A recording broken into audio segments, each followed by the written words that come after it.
Hey,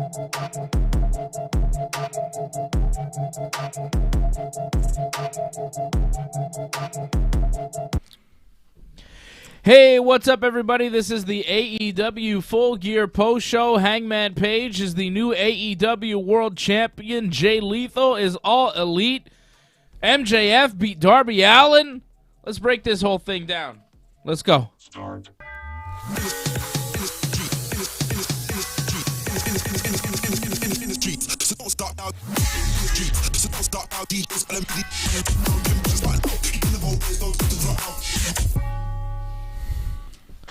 Ow! Yes, indeed.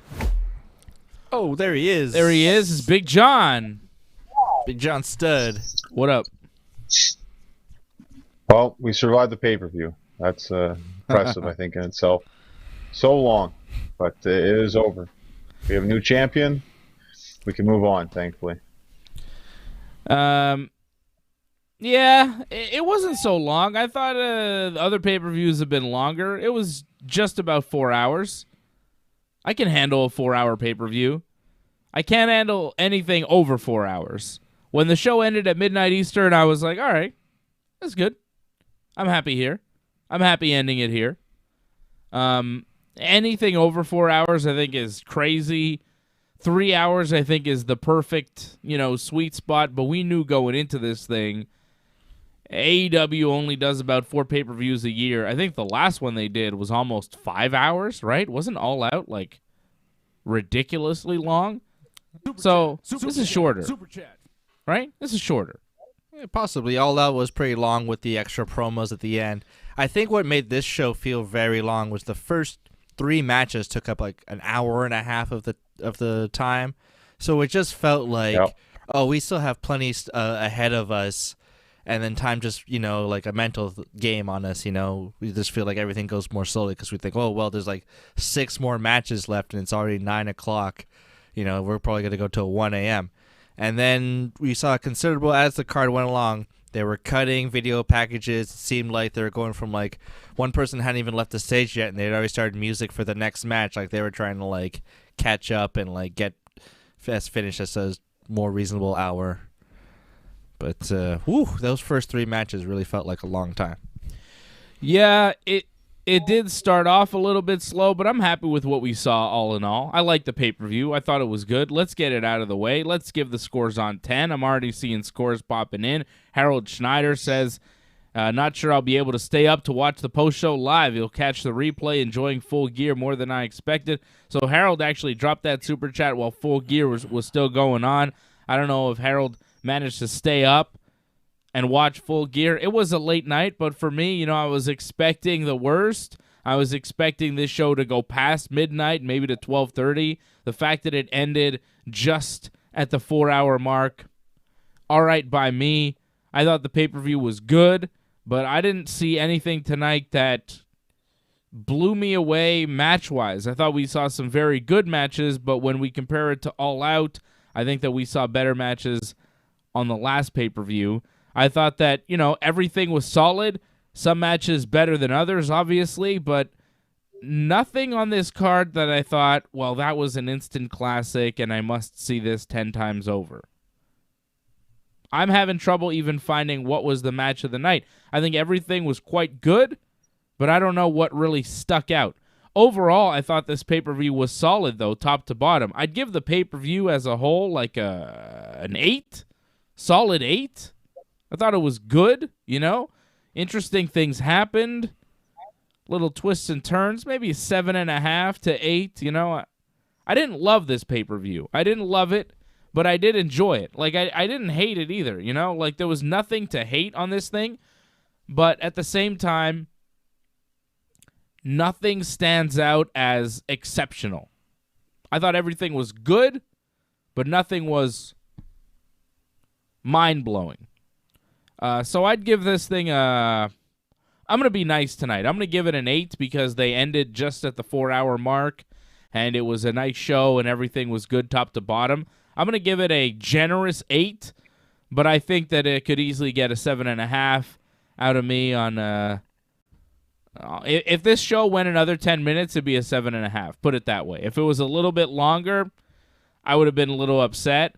But the fact that I was able to stay awake and that Hangman Kenny Omega match was very good, and it ended the show. And when you end the show with, I'm going to say the best match, I think it probably was the best match. When you end the show with that, you know, you're ending off on the right note. You're sending everybody home happy. You're giving us something at the end that's of quality, instead of, you know, some garbage match that we've seen in other main events from other people. I don't want to name names, but I thought Hangman and Kenny Omega had a really good main event, and that helps the pay-per-view when your main event is very strong. I thought the co-main event kind of brought the crowd down, that Minnesota street fight, that debacle, which we'll talk about. If anything was bad on this card, I'd say maybe that, you know. But overall, I thought the pay-per-view was good. I'm going to give it an 8. I'm going to give it an 8. That's generous. It's generous. I think I might be a little bit more harsh than you, even though I have a lot of the same opinions. You know, like there was nothing outright awful, but some matches just kind of tended to drag, and the really good morsels were just a bit too few and far between, or maybe I felt like I'd seen that kind of spot before. So I'm going to give it 6.5, 7. Oh, wow. You know, not objectionable, but it didn't wow me, and just some things really, really felt like a drag. Like Lucha Brothers FTR, you know, there were some nice moments, but, you know, it was nothing I hadn't seen before, and it just went forever. Brit Baker and Ty Conti, there were some okay moments, but everything after Brit's first attempt at the lockjaw was like an extra 7 minutes of the match, and was incredibly unnecessary. Yeah. And added a lot to it. The Young Bucks and Adam Cole against the Jungle Express, Jurassic Express, whatever. Yeah. You know, had some nice moments, but there was a lot of stuff where they're just, you know, hitting each other on the stage and just doing random flips, and you kind of lose track of who's who and where, and we're like, oh, Christian, oh, he's just out in the back there. We didn't know how that happened. Yeah. That was not my favorite match either. So yeah, nothing outright awful, but nothing fantastic, and just the thing, when it dragged, it really dragged. So yeah, 6.5 to 7, a little bit lower on the scale tonight for me. And even Kenny Hangman, I thought it was good, but it wasn't the greatest match I've ever seen. You know, it wasn't one of the all-time great AEW matches. I'd almost say Punk and Eddie Kingston could be match of the night. That was really good. I like that match a lot. John, what are you giving this thing out of 10? My brother giving it a 6.5. I'm giving it an 8. Anthony Plessia giving it a 9 on 10. But now he's rethinking and giving it an 8 on 10. Changed his mind. Thought maybe it was too strong because we're giving it a little bit less. Johnny, you're usually a very harsh critic. What did you think of the show tonight? I feel a lot like your brother, kind of, in a sense, where I thought it was a solid pay-per-view, but there were some points where it felt like it dragged quite a bit, and it felt like a lot of things were unnecessary. And although you say 4 hours, it did feel like it was really long. Even though I think it wasn't as long as the last pay-per-view, it actually felt longer. So that hurt the main event quite a bit, where it's like, I thought the match was good, but I thought it was hard to enjoy because I'm getting too tired to watch this. So for me, it's hard to really judge if the main event was really the match of the night. For me, the first match was the best match, I thought. I thought MJF, Darby Allin, I thought that was the best wrestling that we saw, best reactions. I mean, it helps when you're the first match, but you saw that last year, I think, at Full Gear. I think Kenny and Hangman was the first match, and I think it was the best match. So history repeats itself in a sense, where the first match is the best match. So solid pay-per-view, but not the best. I'd give it a 6. Wow. Yeah, I'd agree with you, John. I think MJF and Darby is my match of the night, too. I thought MJF really showed up tonight. He had a really impressive moveset, a lot of interesting backbreakers, and suplexes. He looked really solid. He looked like a main eventer tonight. Yeah, that and was the finish too. It was good. It was very good. The finish was a lot of finishes. But it had a good finish, unlike other matches. Other matches felt like the finishes were kind of awkward. At least that one, it made sense. MJF cheating to win, grabs the ring from his trunks, the diamond ring, punches Darby in the face with it, and then does a headlock takeover to pin Darby for the win. I didn't love the finish. I thought the match was really good. That tombstone that MJF hit on Darby on the apron was crazy. The coffin drop that Darby hit on the floor was nuts. Like, they did some pretty... And missed. Yeah, he missed. Yeah, he missed one too. Like, it was really impressive. It was a really good match. And now that you guys mention it, I think I'm going to agree with you. I kind of forgot about it because it was like 4 hours ago. You know, it happened so long ago, and I've seen so many matches, I kind of tend to forget it. But, yeah, I think the opener was probably the best match of the night. I'm going to agree. I'm going to say that was the best match of the night. I really liked the CM Punk Eddie Kingston match, though. I thought that was probably second best. A lot of flipping I off. agree, yeah. It was good, right? Well, a lot of flipping off the whole night. And we had a little mother effer at the end, if not mistaken, from Hangman. Did he not drop that? Yes. I think on Kenny near Yes. the end? Yeah. Yeah. Ray Cruz giving the show an 8 on 10. Seeing some 8s. I got an 8.5. Johnny's giving it a 6. My brother's giving it a 6.5. Not super strong ratings for this pay-per-view, but I think we all liked it. You know, I think It's a little Parts of it. yeah. It's you gotta like really sift through it. But there were Find those nice, tasty morsels. That's the thing. I think if you cut the show by a couple of matches, 2-3 matches, make the show a 3-hour pay-per-view, it's a lot stronger. I think if you cut off the Cody, Pac, Malachi, Andrade match, you cut off the Jericho American Top Team match, and you cut off that 6-man tag, the Bucks and Adam Cole against Jungle Boy, Luchasaurus, and Christian, and you have a much better pay-per-view. You keep it tighter. Cut 3 matches, make it 3 hours. It's a better pay-per-view. And those matches would have elevated a Dynamite. Yeah, and they kind of felt like Dynamite matches. There's just no stakes. You know, like the Jurassic Express and the Elite. You know, it's just they keep feuding. So, well, we got to have a match for them. Yeah, here's just another match. Just nothing happens. There's no resolution. Unless it's like Jungle Boy has a dark side now. The Jungle Boy hit the concerto on Matt Jackson to get the win for his team. Jungle Boy, Luchasaurus, and Christian beat the Bucks and Adam Cole. Luchasaurus hit a shooting star press off the stage.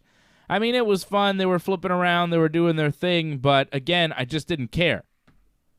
I didn't care about what was happening. I was not really invested in the match. This was one of them that was kind of forgettable. And like you said, there was nothing on the line. No stakes. So I didn't love that match. MJF and Darby opened up the pay-per-view. I thought that was really good. Really good. Didn't love the finish with MJF doing the little cheat to win, but that's kind of how MJF does. And if somebody was going to win, you know, kind of keep both guys strong, Darby loses, but he got cheated out of the victory, and MJF does what he does to get the win. It makes sense. And I thought the match was very strong. Match of the night, MJF, Darby Allin, which is really good for AEW. Like, these guys are the future of the company. They open up the show. They have a big pay-per-view match against each other, and they tear the house down. That's what you want. And it's something we talked about, too, where it's like you want to build a strong heel if you're going to have face champions, which we have now all across the board. So makes sense to have a heel. But even though it's the first match, I mean, usually the first match you expect a face to win, but it makes sense in this case. MJF needs to win. Yeah, I thought it was good. We both predicted MJF to win. Made a lot of sense.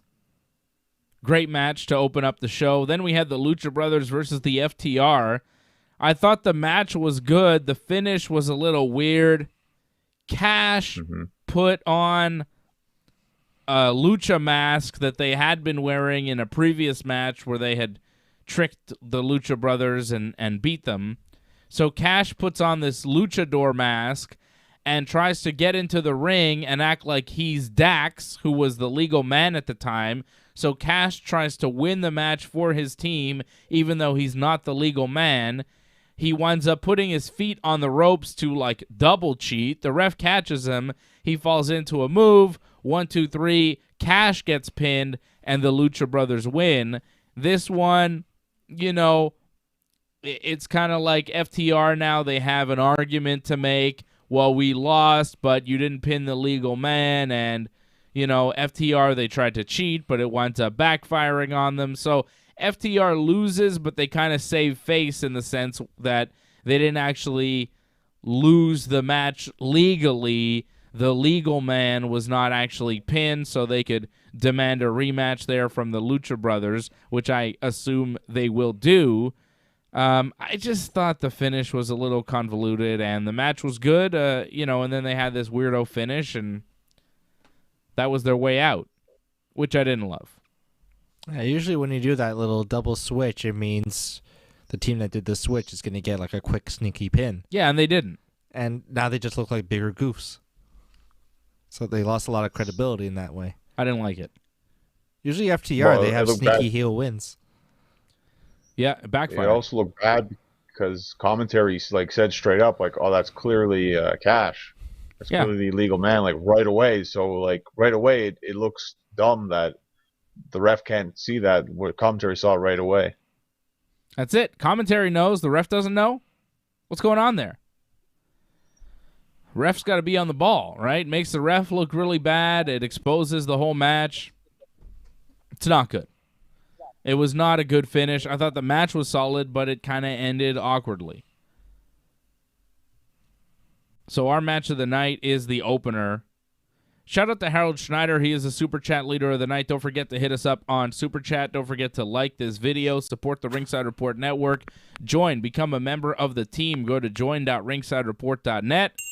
Join the YouTube channel. Go to donate.ringsidereport.net as well. Shout out to everybody watching us in the chat. Ray Cruz, Silent by Deadly, Anthony Plesia, Lauren Cronish. The whole team watching us tonight. Do not forget to support the Ringside Report Network up late here, recapping all the wrestling for you on a Saturday night. And we're tired. Yeah. All right, we're tired. We've been through it. Johnny's exhausted.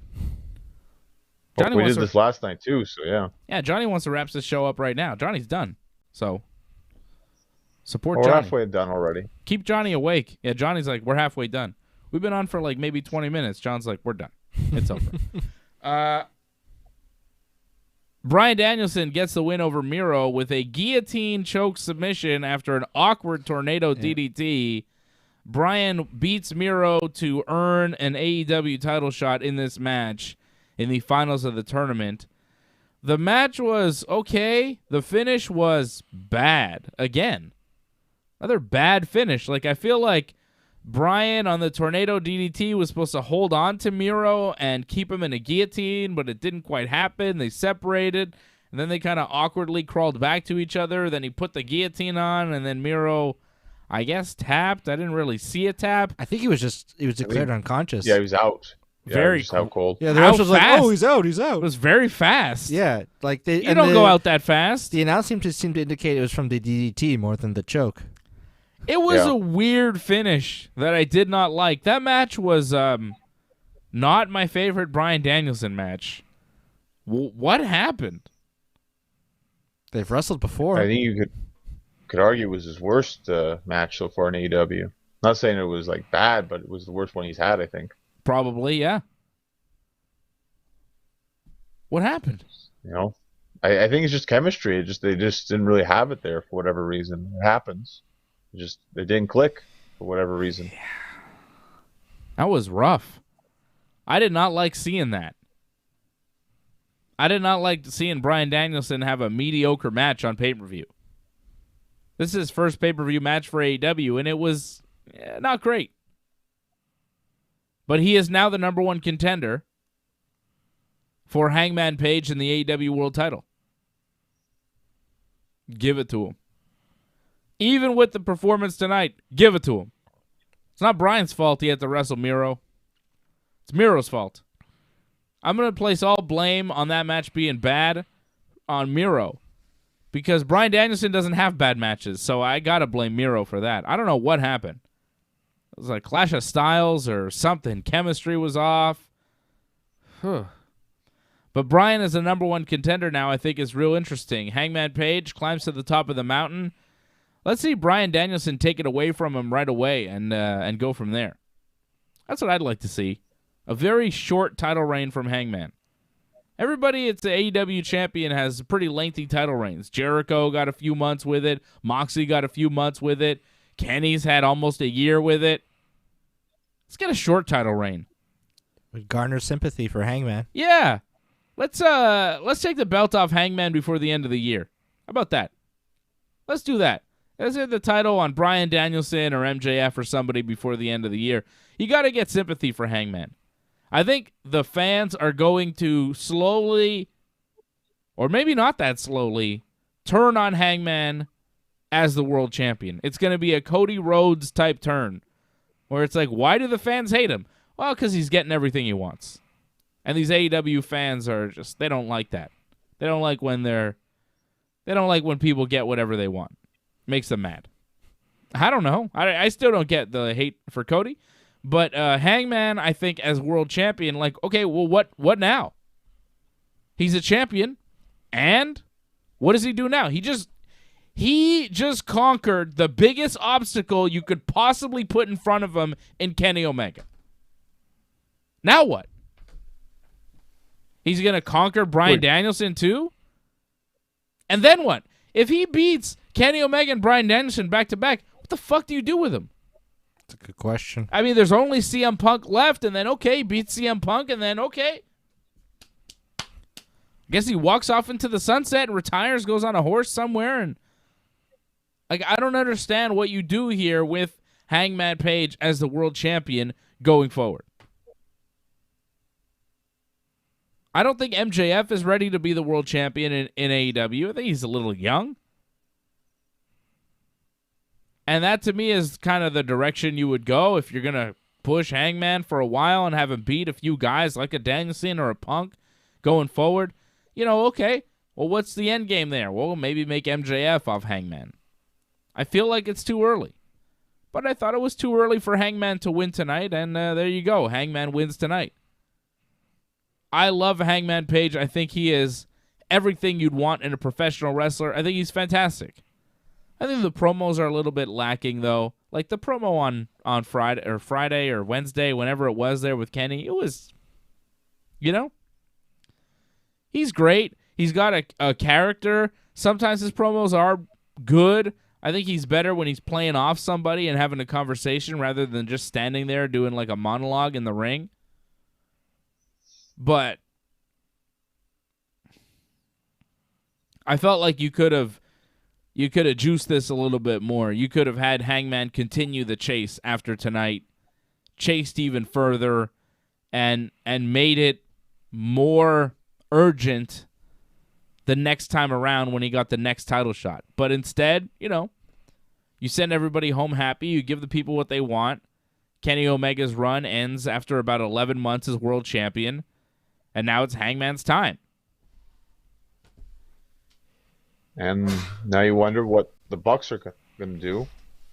Like, the Bucks came out and didn't actually help Kenny, and they just let Hangman win. So what's the story with that? I mean, you have to play that into the story now. You figure there'll be a promo on Wednesday. That damn dirty, rotten, pendejo, chingo su madre, Matt Jackson, what is his problem? That guy just giving the nod to Hangman? He doesn't try to stop Hangman from winning? What the hell was that, Matt Jackson? You're supposed to help your boy Kenny. This guy is the most unloyal piece of garbage in the world. First, he's Hangman's friend, then he turns his back on Hangman, then he's Kenny's friend, then he turns his back on Kenny. Watch out, Adam Cole, you're next. These young bucks, man, they don't fucking have any kind of loyalty to anybody. Been hanging out with Paul White too much. It's unbelievable. Matt Jackson there just standing there at the end of the match, which was quite a moment. Quite a moment.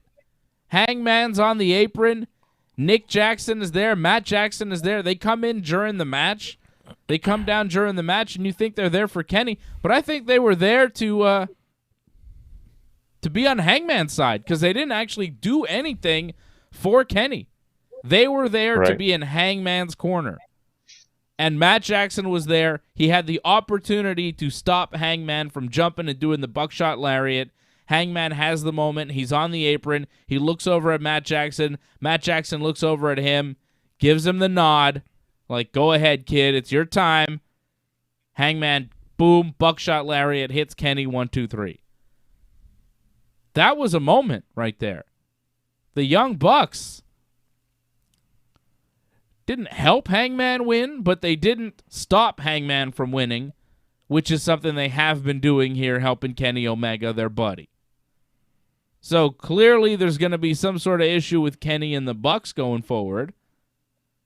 I love seeing the Dark Order come out afterwards and celebrate with Hangman, putting him up on their shoulders, doing a big group hug.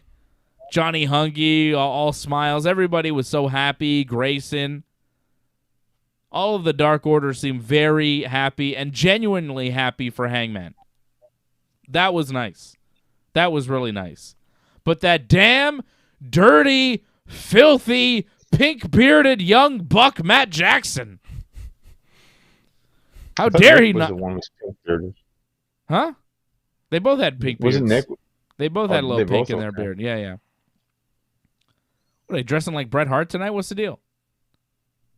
Little Bret Hart gear? Adam Cole especially. Like, yeah. The jacket he had, like, yeah. Yeah. Gimmick infringement. It was out of respect. Whatever. Natty's got that gimmick. Stop stealing Natty's gimmick. Everybody wants to be Natty. Tonight was Eddie Guerrero tribute show tonight, pretty much. Yeah, what was that about? Is it because Eddie... He passed away Eddie died on this day? The anniversary. It was this 2005. day. Okay. Every match almost had an Eddie Guerrero tribute. I mean, the CM Punk match had an Eddie Guerrero tribute. The Chris Jericho match, Jericho finished the match with the dance and then the top rope, the frog splash. Lucha That's how he beat Dan Lambert. Jericho doing the Eddie Guerrero tribute and then pointing to the sky and saying, "I love you, Eddie." That was a moment there with Jericho. So the Inner Circle match, the CM Punk match, didn't Pentagon do like Three Amigos? The Lucha Brothers match. So 3 matches on this card had Eddie Guerrero tributes. And the buy-in. Did that one have one too? I didn't watch that. Well, Vicky Guerrero came out, so obviously they chanted Eddie. Oh, okay. I didn't see the buy-in. I skipped it. Was it good? It was all right. Thunder Rosa was pretty good in it. She really stood out. She did the crossbody again on Hayter. All right. Apparently AEW merch is selling pink shirts for breast awareness. I don't think we need to bring awareness to breasts. I think we're all very aware. I'm more than aware of breasts. It's breast cancer awareness. Oh, that makes sense. Coleman Mania. Yeah. Because breast awareness, I mean, who isn't aware? I think we're all Awareness aware. is high. We're all quite. If you took a poll, I am. Are you aware? I'm butt aware as well. I'm aware of butts, lady butts. Sometimes man butts, depending on like if it's crazy, like what's going on with that guy, you know. So a wrestler had a boner the other day on wrestling, and I was like, what's with that guy? I swear there was a wrestler with a boner. And then there was another wrestler I saw with a boner. These wrestlers are having boners left and right. 2 of them. Sounds uncomfortable. It's another story for another day. How do you work? Hey, they work just fine. See, everything seems to be in working order. Hangman, like, do you have Hangman lose to Bryan Danielson, or do you have him beat Bryan Danielson? Because now that Hangman has won, and Bryan Danielson is the #1 contender, they must wrestle. I would have Bryan Danielson win. Yeah, who cares? I'm not asking you when. I'm asking you who wins. Who is the champion after they wrestle?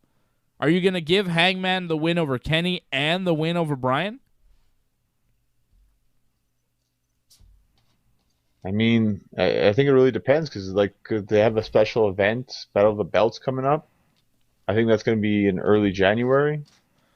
I could see it easily, like, yeah, they could give it to him then, but if the match is going to be like in December, I don't think so. I don't think they're going to give it to Bryan Danielson with like no build up. But if there's like a bit of build towards it, I could see a title change.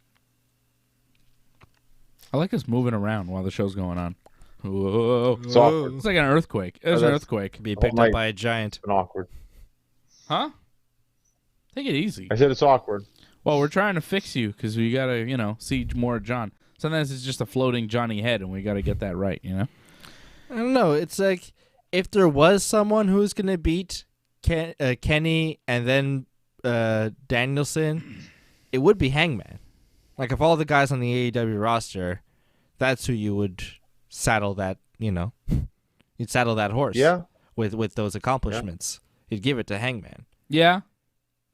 And you build Hangman for whatever, but have you brought... He's the Roman Reigns. Yeah, but have you brought all these guys in? Kenny, Bryan, Punk, are these all guys that are going to lose to Hangman? I think Hangman beats everybody. I think so. Because it's Hangman's show now, and it's Hangman's time, and Hangman runs with it until he drops it to a guy like MJF or Darby or something like that. Or Bryan wins it on another try, but Hangman is going to reign supreme for a bit, I think. He's got the youth. He's over.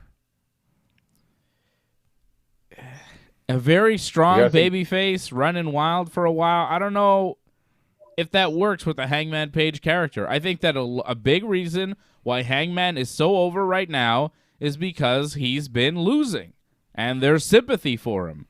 And if he just beats everybody, especially guys that people like Punk or Bryan, I don't know if Hangman is as over in a year from now if he's still the world champion. I think people start to reject him. It's possible. Yeah, it could happen for sure. But like you say, him losing to a face, more than likely not going to happen. You see him losing to a heel because regardless of how it would look, it just seems like it wouldn't happen right now for Hangman to lose just cold like that. They've been building this for so long for him just to lose out of nowhere. Bryan Danielson. This is why you got to give it a couple of weeks at least if he's going to lose to Bryan Danielson. Yeah. So, a couple weeks. Makes sense. Okay. So not December, but we've seen this in the past. Remember after the last Full Gear, Kenny got the shot 2 weeks right afterwards. Yeah. Do it on the last show of 2021 or on the first show of 2022 when they enter the TBS era. That's going to be a big show, right? Their first show in January, they're going to be off TNT. Mm-hmm. They're going to be on TBS. They're going to do a big show there. Have Bryan Hangman on that show and have Bryan become the AEW World Champion on the first Wednesday in January. That's possible. Happy New Year. They should have had Miro one. It would be less complicated. I don't think Miro's ready to be the world champion. No, but he would have lost. I think he just would have lost to Hangman. Yeah. But I think if you set it up with Bryan, you give him a reason to be the number one contender, and you get him with the belt. I think you put the belt on Bryan. I love Hangman, but I think Hangman as a strong champion over a long period of time might not work right now. I think Hangman chasing is what's got Hangman this far with the fans. So we'll see what AEW does. I'm interested. They got me hooked. That's for sure. I want to know what they're going to do next. What will Hangman do next? What's going to happen with Kenny and the Bucks? Yeah. Are they going to break up? What's the deal? Is Kenny going to take some time off? Is Kevin Owens going to AEW and he's going to join up with the Bucks and replace Kenny? What's happening? Very interesting. Interesting times in AEW. What about Budge? What about the Budge? Budge lost in a match against Jungle Boy, Luchasaurus, and Christian. Pac and Cody Rhodes beat Malachi Black and Andrade. This was a weird one. Pac got the win on Andrade after hitting his red arrow thing, the flippy move from the top. Pac and Cody were having problems in this match. They were blind tagging each other. Pac accidentally did a dive on Cody when Malachi pulled Cody in front of him. Cody at one point got checked out by the doctor and couldn't tag in when Pac was looking for a tag. It was strange because it felt like, there's a lot of miscommunication here between Cody and Pac. Malachi and Andrade are new. They seem to have more of a bond as a team. They seem to be actual friends. And then in the match, they seem to have miscommunication too. They were blind tagging each other for some reason. And Malachi and Andrade wind up losing. even after Cody and Pac couldn't get along and they hit each other accidentally with moves, they still win, Cody and Pac. And then after the match, Cash Wheeler, just one of the revivals, not both, just one revival came out, put the boots on Cody a bit, put the boots on Pac a bit, and then just kind of ran away with Tully Blanchard, which was weird. Seemed very rushed, that little post-match thing, because they rushed to the next match, and they were like, all right, get out of here. And Cody was like booed throughout. Cody was booed throughout. Why did Pac and Cody win this? They should not have won this. Malachi and Andrade should have won this match. This was weird. Well, I think we just didn't realize that they see Pac as like a future world champion, I think. And I think it was important for him to get a win because, like, when's the last time he won on pay-per-view? I don't think we realize that, and I don't think we understand that. I think they have plans to put him in the world title picture here. So more than likely, he needed this win more than we thought. It's not so much about pushing this new team of Malachi Black and Andrade. It's about, like, Pac's going to be like a future main eventer here. Okay. All right. So why did Cash Wheeler come out and attack them like FTR was going to feud with Cody and Pac? Why is Cash coming out? Well, I guess they're going to continue to feud with Cody more than likely. I guess Cody they're and going to Pac. continue. They hit Pac too. I think Cody and Pac are going to stay a tag team for a bit. Maybe. Well, I don't know. It seems like they got along too well. So if they do, I don't think it's going to last too long. It doesn't seem like they like each other. I thought they should have broken up here, feuded, and Pac should have had a little feud with Cody. The fans are booing Cody. The fans are cheering Pac. Have Pac, you know, if you're going to have him go up for a world championship type of thing, have him, feud with Cody first. But instead, they're teaming with Cody and seemingly starting something with the FTR, which is just weird. I think it's going to lead to them breaking up and feuding with each other. But I don't see Pac beating FTR tonight as a road to the world championship. Or, sorry, Pac beating Malachi and Andrade. Like, I don't see that as, oh, he's going to be a world champion soon in the company. Hangman's world champion. He's a babyface. Pac is a babyface right now. I don't see where you're getting that. I think that he's a guy that's at that level. When he has singles matches, you could tell that he is an A1 performer in this business. However, I don't see AEW putting him in that position in the next 6 months because he teamed with Cody tonight. He's a babyface. They have a babyface champion. How does that happen? Right. Well, that was our thinking. Like, you put the heels over, right? Because you have like a bunch of face champions. But I think this was AEW giving the message that regardless that Pac is the face, like, they still want to keep him strong, and he's going to stay in the main event scene, and he can beat top guys regardless because that's how they see him. Yeah, but So they keep him strong. But again, in this match, what about Malachi and Andrade? You would think you'd want to keep some of your top heels stronger. Andrade looked great tonight. When you have heel champions, or babyface champions, don't you want some strong heels to oppose them? Malachi and Andrade taking the loss, they don't look so good. Yeah, I'm not going to disagree with you, but they like Pac a lot, so. And I don't think that's a bad idea because, like, he is a fantastic athlete. There's no reason why he shouldn't be a world champion soon. Malachi and Andrade are very good too, and I think that they got the short end of the stick here, losing this match to Pac and Cody. You say Pac needed the win. I don't think he needed to win in this, tag team match. Cody could have taken the fall easily for the team. I think Malachi and Andrade should have won. That's the one result where I'm like, no, I disagree. I don't think that was correct. Every other result, I may not have, Kenny, Hangman. Do I think Kenny should have won? Yes, but I'm not mad at the fact that Hangman won. I like Hangman. He makes sense for the company. I could see why they want to go there now, pull the trigger. No one's getting any younger. Let's see what we're doing here with Hangman. Let's see.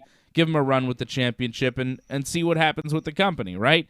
But as far as Pac and Cody, Malachi and Andrade needed this win a little bit more, And the fact that you have them lose here on pay-per-view is not good, because I think you could do a lot with Malachi and Andrade. And Cody is just a mess right now. You're booking him as a babyface, but the fans are booing him out of every building he walks into. So the Cody thing is not working, and you sacrifice Malachi and Andrade for Cody, who's not fucking working. And you could put it all on Pac, but Cody also won tonight, and he's not fucking working. It's not working with the fans. Malachi and Andrade are working. It's too bad. It's a shameful sacrifice. Yeah. Moving on, we had Rick Boog's dad playing guitar for Brit Baker's entrance. I don't know if you noticed that. There was an old man playing guitar. That was pretty cool. He had long white hair. He looked like a demon. He was frightening. He was a frightening-looking guy. I think he plays guitar for Fozzy or something. That's what I was told on Twitter. I'm still not sure if that's correct information, but I'll take it for what it is. He looks like he'd played Fozzy. He looks like he's in Fozzy. Yeah, he looks a little older than Jericho, but I guess Jericho has old men in his band. The guy looked about 85 playing guitar. I don't know how old that guy was, but when I first heard that electric guitar, I was like, oh no, they've got an electric guitar guy here too? Not this company, but it was just for Britt Baker's entrance. Britt hit the air raid something on the apron. It's like that Sheamus slam, you know, where he grabs the head. Noise. White noise. She hit the white noise. I don't know what they call it in AEW. Air raid crash or something? I don't know. It was a name. But it nearly killed Tay Conti there on the apron. That was devastating. Britt Baker winds up getting the win by pinfall with a reverse roll-up. The finish of this match was also bad. A lot of bad finishes. Matches were good. Finishes were weird. Britt goes for the lockjaw. Tay reverses into a cover. Britt reverses the roll-up into her own roll-up and pins her for the 3 count. Abrupt finish. Britt's curb stomp on the stairs was pretty nice that she hit Conti with. And that air raid crash or whatever, the Sheamus slam. That was nice. Other than that, you know, not a very remarkable match. John, did you think your favorite Ty Conti had died when she got dumped off the apron? You must have been worried. I thought it was a good bump. I thought it was one of the best bumps we saw tonight, actually. May have been the best apron bump we saw, I think. Of course. I thought she had a good pile driver. I don't know, she hit like a pile driver in the match. Yeah. I think she hit the only pile driver tonight, if I'm not mistaken. No, there was a tombstone. Somebody hit a tombstone. Well, just a regular MJF. pile driver, though. MJF hit a Yeah, that was tombstone on the apron on Darby. Jumping tombstone. Yeah, better pile driver, better apron bump. Johnny North is Ty Conti super fan number 1 over here. So, did you like the match, John? Totally different. I'm surprised this is not your match of the night. It was a good match, but I agree with you on the finish there. I thought Britt got blown up a bit near the end, but felt like she was a bit lost. And I think maybe she should have gone for the pin. Blaming Britt. Yeah, she looked blown up. I don't know about you. Like, her selling kind of went to hell at the end a bit there. I don't know if you noticed, she seemed kind of lost. Like, when they were on the outside for a little bit, they were taking way too much time, too, when Ty was going for the moonsault. Yeah. You could tell, like, I don't know. Like, it was tough to do that, but they should have maybe worked out a different kind of spot for that. That took too much time.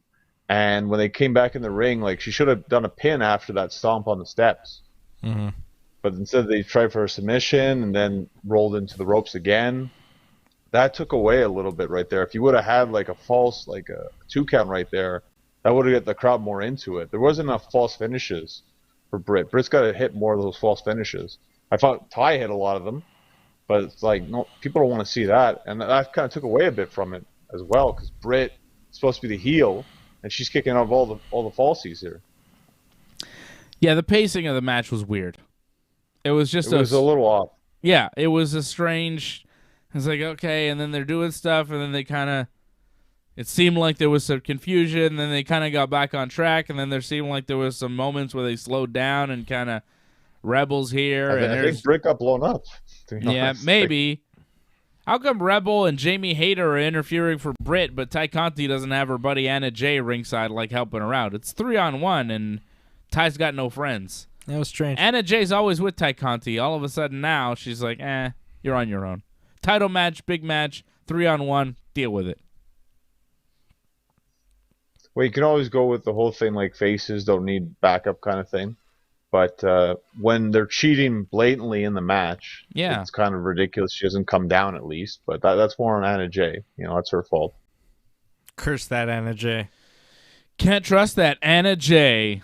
All right, Eddie Kingston, CM Punk. I thought the match was really good. Kingston threw like a spinning backfist to Punk that knocked him out before the match. Punk selling that really well, and that was a cool little moment before the match to kind of put things on an even keel with CM Punk so heavily favored going into it. Eddie Kingston had to do something dastardly to make you believe that he had a shot in this match. And he did it, and the match was really good.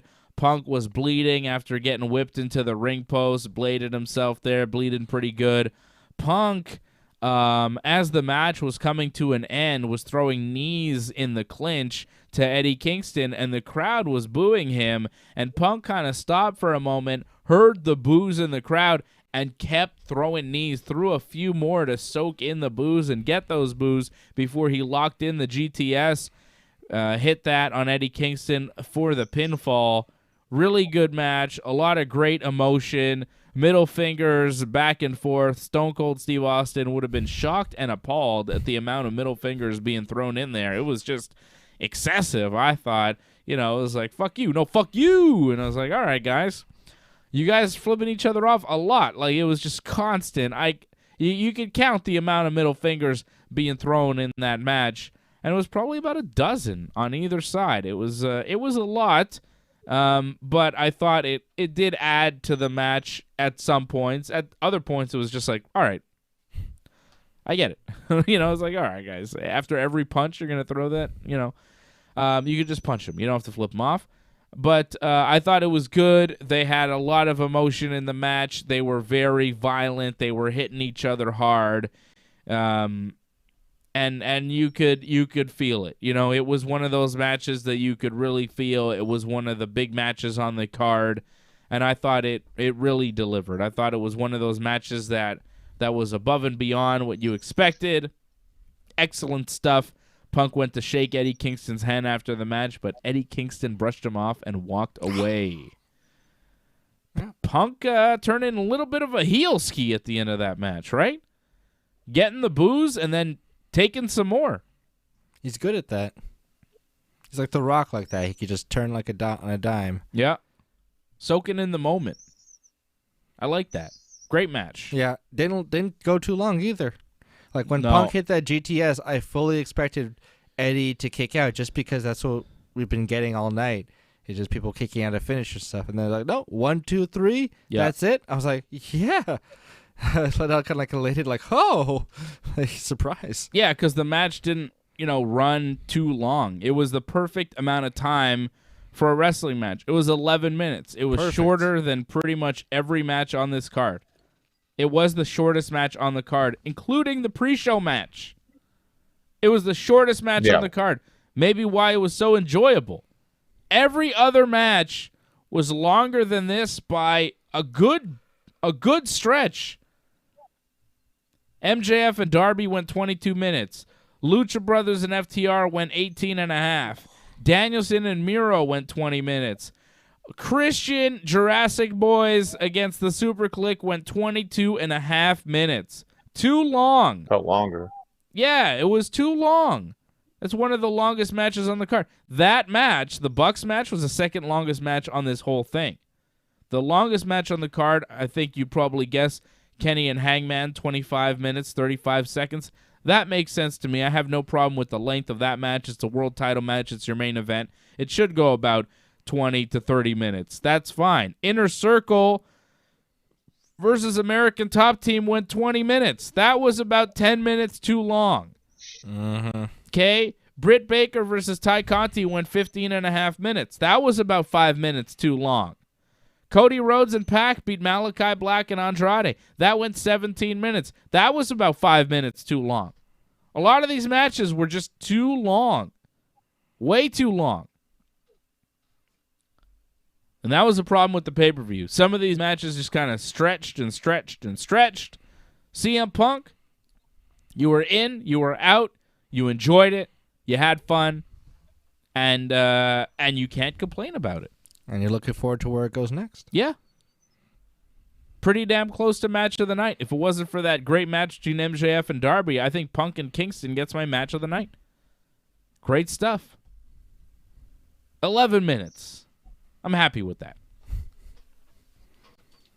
Well, Punk just knows, like, you don't need to go, like, really long to have a good match. Like, he had the crowd right from the start to the very end, so that's all you really need, and then just to add in what you want during the match. I thought Punk, like, you can just tell he's getting better.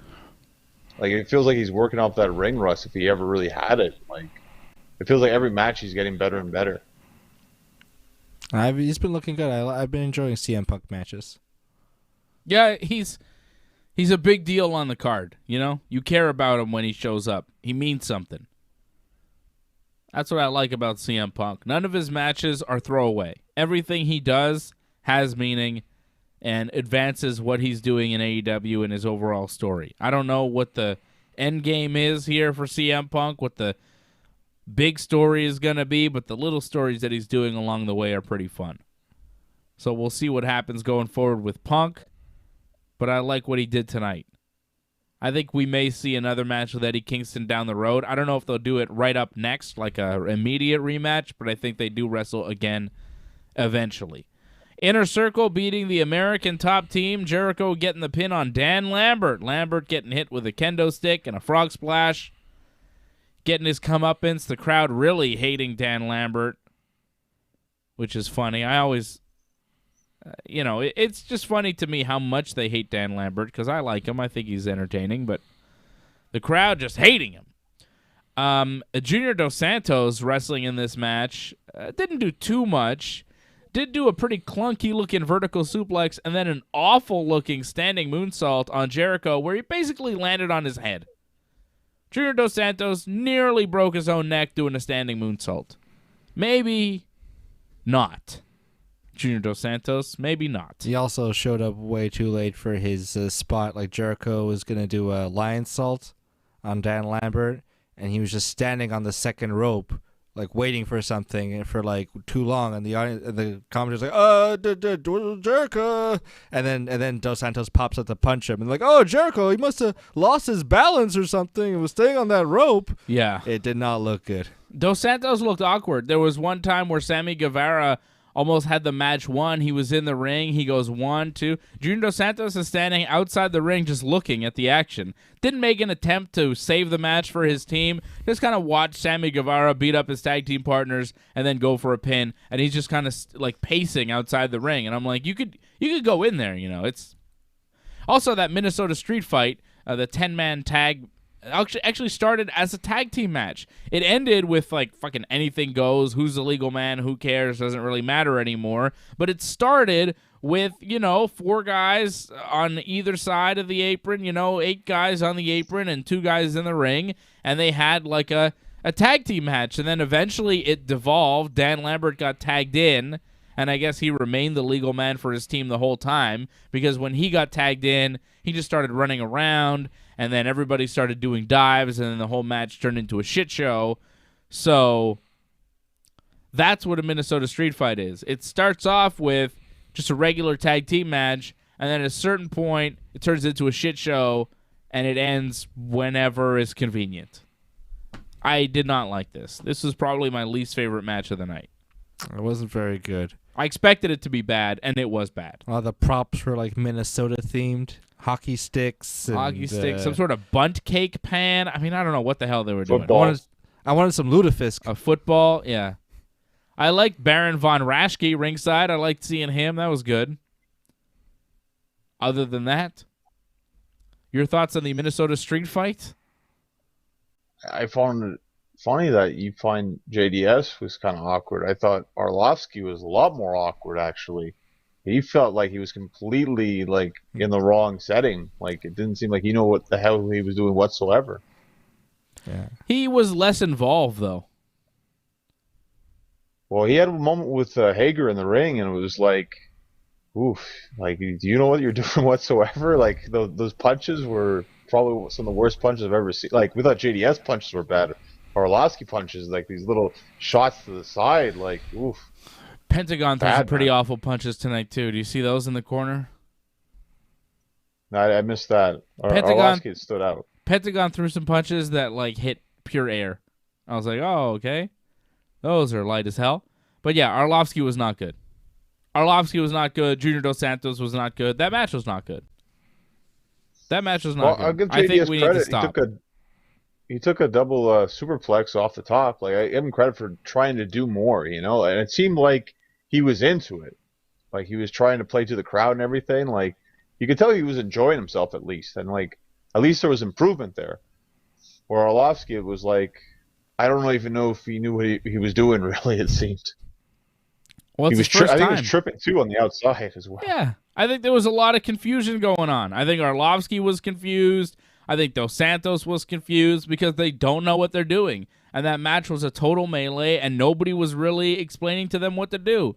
At one point, it looked like Junior Dos Santos was asking Dan Lambert, like, what do I do here? Where do I go? And Dan Lambert doesn't know either. Right. Just because he watches pro wrestling doesn't mean he knows what to do in a 10-man tag, and that's the problem. You had Scorpio Sky and Ethan Page as the only two wrestlers on that team. The other three guys were totally confused. At least Dos Santos and Arlovsky are athletes. What's Dan Lambert? You know, he was not very useful in that match. He did very little. He was just there, you know, to take the fall and get hit with a kendo stick a couple times so the crowd could be, you know, amused.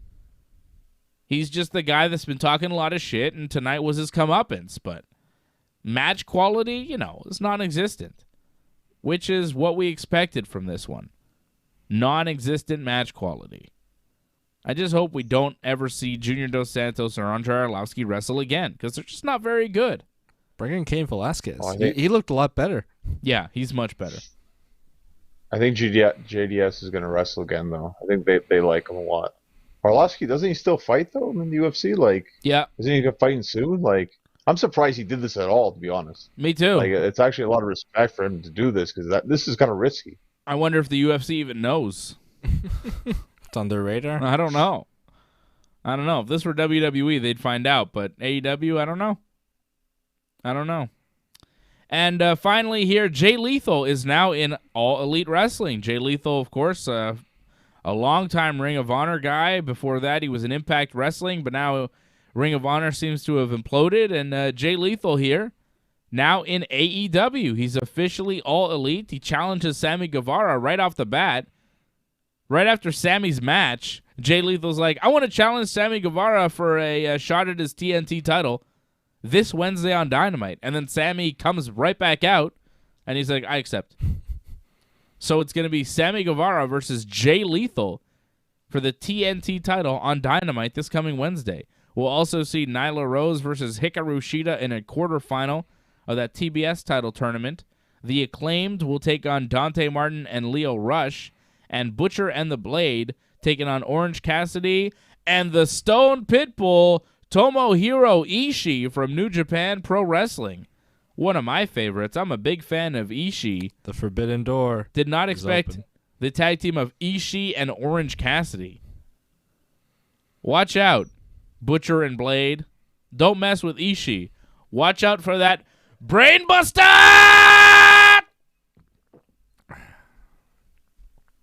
Ishii's got a hell of a brainbuster. He's also got good strikes, good headbutts, good chops. You can't hurt that guy. Stone Pitbull. He's a real bad man. And he's got one hell of a brainbuster!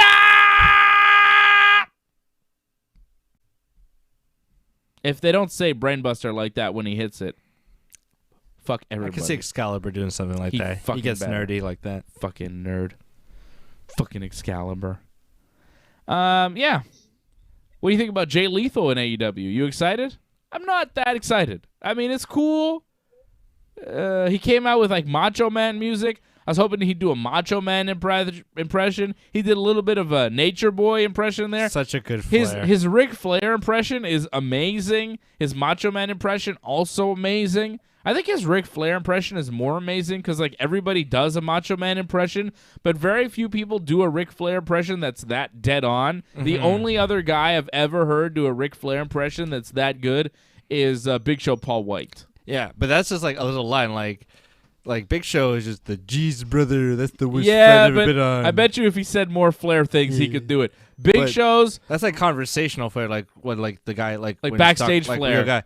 But Jay Lethal is could promo do, Flair. like Four Horsemen Flair, or yeah. Mean Woo by God G. Yeah. like he could do those inflections, kissing the girls and making them cry. That's my line. That's my line. Up and down the road. You ever see the dueling Flairs as Jay Lethal and Ric Flair kind of going back and forth on Impact? It's very good. All in the all-time Impact moments. Yeah. During some really dark days of TNA. It's one of the best things you'll ever see. Flair like throwing his shoes into the crowd, sweating profusely. Yeah. AJ Styles tells Jay Lethal he's going to snap his neck.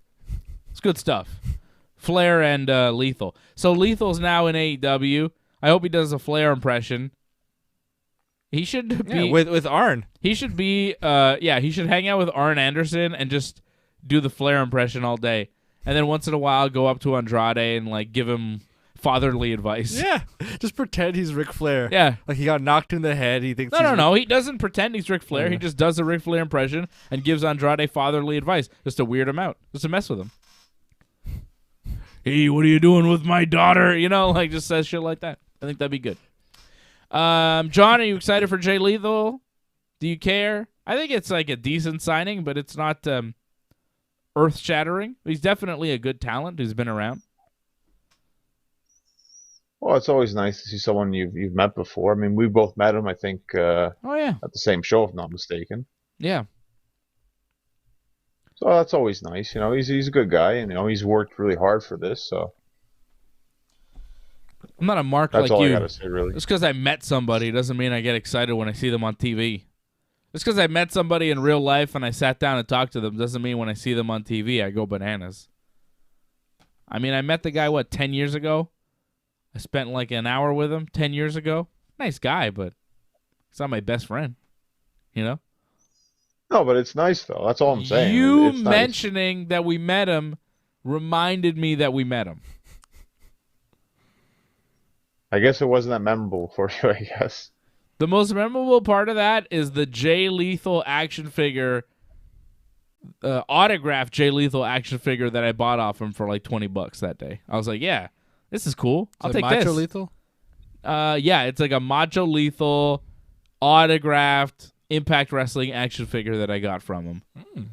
And that's what I remember about that day. Also, I remember I was talking to Jay Lethal, and we were like in the middle of a conversation, and then mid-sentence, he sees Lanny Poffo, and he's like, oh, I got to go say hi to Lanny. And then he just kind of blew me off and went to talk to Lanny Poffo. And I was like, sounds about right. That feels good to me. Macho's brother. Yeah. Oh, yeah, he's Macho Man's brother. He's got to go pay respect, Hey, thanks for letting me do your brother's gimmick. Really, thank you, Lanny. Maybe we could do business, So that was nice. So maybe I don't recall him as being such a nice guy because we were mid-conversation. He's like, oh, I got to go talk to Leap and Lanny. I was like, shh. You're talking to fucking Dave over here. You go talk to fucking Leap and Lanny. All right, goodbye, Jay Lethal. I'll see you later on TV. And I won't get that excited about it. Not like Johnny North. Oh, I met him once. I'm going to see him on TV. Ooh. This voice. I love Jay Lethal. Ooh, I'm Johnny North. That's how he talks. You never heard Johnny talk? That's how he talks. Oh, yeah, this is Johnny. Ooh. If I meet you in real life, I'll be so happy when I see you on TV. I'll give you kisses. Well, That's how Johnny he talks. was nice to me. He was nice to me. He didn't blow me off, so it's all right. Blew me off. No, he was a nice guy. He was all right. He was fine. He said, oh, excuse me, I'm going to go talk to Lanny Poffo now. Ooh, yeah. And I was like, why are you doing the gimmick? He said, oh, yeah. No. Okay. I wouldn't be surprised if he does Macho the gimmick. Madness. It was the Macho Man tribute show. It was really nice meeting you. Ooh, yeah, dig it. I was like, what? And he told me to snap into a Slim Jim. And I was like, I don't know what that means. Can I have one? He said no. It's really annoying. Don't tell somebody to snap into a Slim Jim unless you're prepared to offer them some pepperoni. Fuck. "Oh, I'm Johnny North. I see you on TV." Ooh. It's funny. It's fucking 1:15 in the morning. All right, I'm loopy. Not as loopy as Johnny North when he sees you on TV. Oh, Jay Lethal. Oh my God, I can't You were believe so it. nice to me. You were so nice to me. You talked to me and you didn't call me a dick. If someone says on a forum Jay Lethal's a dick, I'm just like, hey, he was nice to me once. I think he's a nice guy. Johnny defends everybody who he's ever met in person one time. Who's the guy?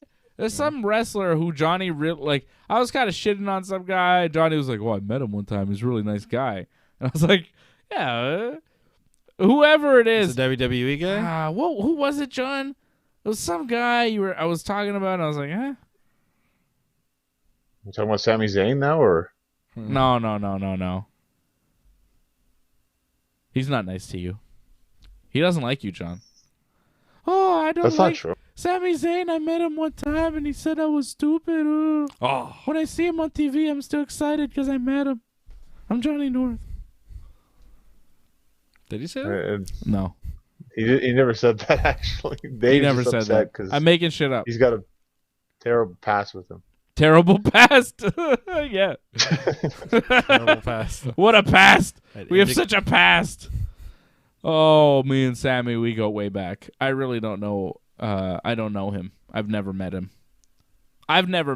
So when I see him on TV, I'm indifferent. All right? You know, go, oh. I don't go, "Oh my God, I met you one time. I'm so excited." I'm trying to think of someone. I met him several times, to be honest. I met the Dudley Boys, and when I saw them on TV, I never said, "Oh my God, Dudley Boys, I met you one time. Go, Papa. So cool." John, you mark. Well, Sammy, I met him like more than a handful of times. So? What, you go getting tables now or something? Like, Yeah, I'm going to light a table on fire. I'm going to put you through it. John met Sammy a handful of times. You hear that? That makes sense. He's cool. The Montreal wrestling scene. That's what I think about your meetings with Sami Zayn.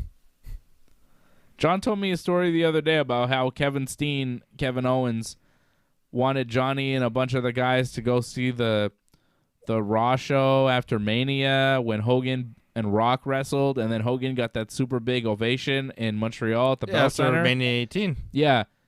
Kevin Steen wanted to go, and a bunch of guys wanted to go, and Johnny's like, "No, I'm not going. That won't be so good." Wow, that was an amazing. It was Raw. an amazing we Raw. were there. Historic. Yeah, we were there. Hogan and The Rock versus the Outsiders in the main event. Johnny, one night only. And Kevin Steen wanted Johnny to come with him, but Johnny was like, nah. That's Johnny's attitude. Brock Lesnar's debut. You could have seen Brock Lesnar's debut sitting right next to Kevin Owens. We thought it was Psycho Sid. Future Universal Champion. You could have strengthened your bond so that when you saw him on TV, you could be even more excited. Oh, Kevin Owens. Oh, my God, Kevin Owens. I met you many times. You're so nice to me. You said, hey, let's go to Raw. Hey, Kevin Owens, you dumped me on my head one time, and now I see you on TV, and I get so excited. Ooh. That's your new profile picture. What the hell is this? Yeah. Johnny knows smiling. The team's working against you, John. Smiley John. Well, it's a rare thing that happens, I mean, most of the time you just think about dark thoughts and the end of the world and why bother. So, yeah. It's nice to see some smiles sometimes. Oh, my God. The darkness takes over. So morose. John, if I morose. If I saw Johnny North wrestling on TV, you know what I would say? Oh my God, it's Johnny North! I can't believe he's wrestling on TV! I know him! I met him several times! He's a nice guy! He's kind of nice to me. He's not that nice, but sometimes he is. I think he likes me. I don't know. But I know him. He's on TV! Oh my God! I would do that, John. I would definitely do that. Late shows anymore. We got to not do the late shows anymore? Why? I think I'm funnier late at night.